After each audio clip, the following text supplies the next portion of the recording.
કચેરીએ હું ધર્મ પરિવર્તનનું ફોર્મ લેવા આવ્યો છું. મેં કીધું હતું કે સોલંકી પરિવાર, પરમાર પરિવાર, ચાવડા પરિવાર અને અનેક લોકો જે મારી જોડાયેલા છે એ તમામ લોકો અમે ધર્મ અંગીકાર કરવાના છીએ.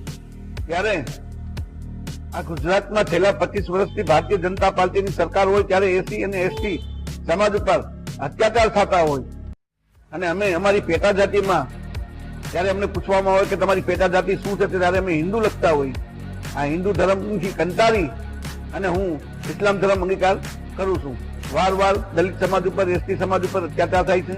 ઉનાકાંડને આજે 8 વર્ષ પૂરા થવા આવ્યા છે તો હજી ઉનાકાંડના પીડિતોને ન્યાય મળ્યો નથી.